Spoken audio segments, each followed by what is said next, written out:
जी अस्सलाम वालेकुम। मेरा नाम है मोहम्मद हारून अमीन और मैं रियाद सऊदी अरब में रहता हूँ। मैं गटवाला कमर्शियल हब का एक इन्वेस्टर हूँ और मैंने वहाँ चंद एक शॉप्स ख़रीद रखी हैं। 2019 में मैंने शॉप ख़रीदी 2019 में, और मैंने उसको पहले 6 से 8 महीने में क्लियर कर दिया। 2020 में मैंने ख़रीदी, उसको भी मैंने नॉर्मल पेमेंट प्लान फॉलो किया, बनवाया 3 साल का, बट मैंने उसे भी 2 साल से पहले पे कर दिया।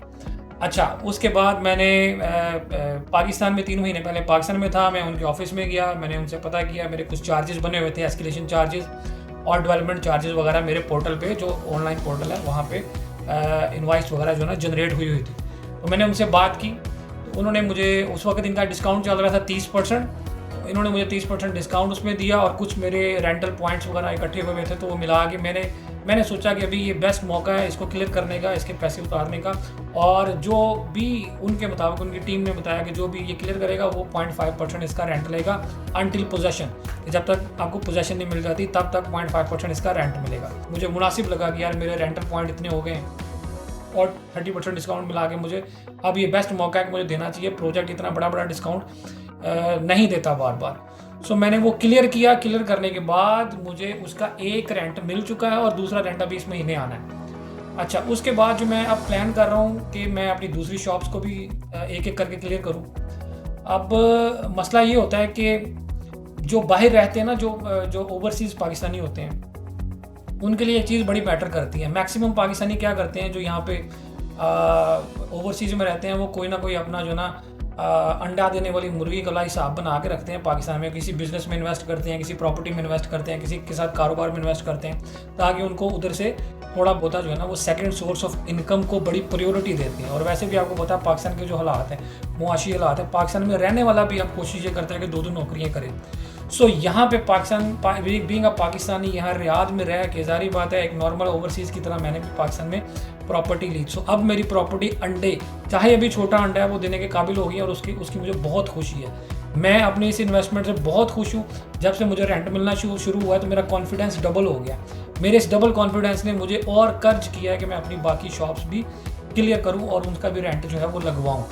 अब एक और मसला होता है, ओवरसीज़ जो पाकिस्तानी होते हैं या ओवरसीज़ में जो रह रहे होते हैं, उनको ये होता है कि वो उनका जो पेमेंट, जो बेचारे बड़ी मेहनत से कमा रहे होते हैं, ठीक है, हमारी तरह जो जॉब करते हैं यहाँ, उन बेचारों को महीने बाद सैलरी मिलनी होती है, और वो भी अगर गलत हाथों में, गलत प्रोजेक्ट पे, गलत साइड पे चली जाए तो बड़ा अफसोस होता है। तो इन चीज़ों को ना हम लोग फर्स्ट प्रायोरिटी पे रखते हैं कि जो हम बाहर से कमाते हैं तो हम किसी ऐसी जगह पे इन्वेस्ट ना कर लें कि हमारा पैसा ज़ाया हो जाए। सो हम जो भी पैसा भेजें वो सही जगह और सही हाथों में जाना चाहिए, ओके।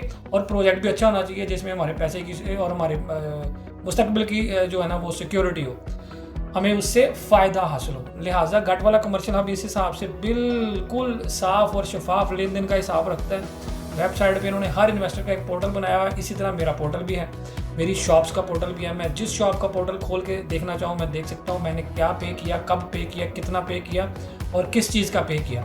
इसमें मेरे सारे जो शॉप की कीमत, मेरे एस्केलेशन चार्जेस, मेरे डेवलपमेंट चार्जेस, हर चीज़ की इनवॉइसेस, हर चीज़ की जो वोचर और किस डेट को पे किया, हर जो है ना मेरी पेमेंट का ना हिसाब किताब ऑनलाइन मैं चेक कर सकता हूँ जब मेरा दिल करे। इसके अलावा जब मेरा दिल करता था, जब मैं पेमेंट्स दे रहा था, वो मैं अपने किसी ना किसी करीबी बंदे को गटवाला में भेजता था, जाओ यार 1 साल हो गया, 6 महीने हो गए, मैंने इतनी पेमेंटें दी हैं, जाके इनकी फ़िज़िकल रसीदें ले आओ।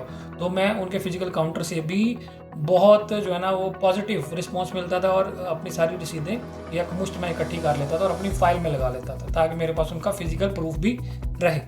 सो ये 2 चीज़ें जो है ना ये बहुत ज़रूरी हैं, एक तो पेमेंट की सिक्योरिटी और दूसरा जो है वो सेकंड सोर्स ऑफ इनकम। इस हवाले से मैं बीइंग अ ओवरसीज़, मैं अपने बाकी तो मेरे करीबी हैं उनको भी, जो मेरे कोलीग्स हैं, ज़ाहिर बात मैं तो उनको रिकमेंड करता हूँ 100% और मैंने माजी में भी किया है। सो मैं अब ओवरसीज़ वालों को ख़ासकर और पाकिस्तानियों को गटवाला कमर्शियल हब में शॉप्स ख़रीदने, इन्वेस्ट करने और किसी ना किसी यूनिट में, चाहे वो होटल में इन्वेस्ट करें, चाहे वो शॉप्स लें, चाहे वो पर स्क्वायर फुट में इन्वेस्ट करें, तो क्योंकि ये प्रोजेक्ट अभी जो है ना वो टेक ऑफ के लिए बिल्कुल रेडी है।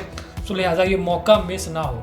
अगर ये मौका मिस हो गया तो आपके शहर में, आपके सामने एक प्रोजेक्ट आपको चीख के बुला रहा है और एक पहाड़ जैसा प्रोजेक्ट खड़ा हुआ आपको नज़र भी आ रहा है, और अगर आप फिर इन्वेस्ट नहीं करते तो इससे ज़्यादा बदकिस्मती मेरे हिसाब से कोई नहीं होगी। हम यहाँ पे रह के बाहर इस चीज़ को फील कर सकते हैं, देख सकते हैं। एक अच्छे प्रोजेक्ट की जो जितने भी पैरामीटर्स होते हैं, जितने भी डॉक्यूमेंटेशन सर्टिफिकेशन होती हैं, हमें पता है कि इनके पास है, और इसके बावजूद अगर हम उस मौके को मिस करें तो ये हमारी अपनी बदकिस्मती है। लिहाजा मैं आप सबको रिकमेंड करता हूँ कि इसमें इन्वेस्ट करें।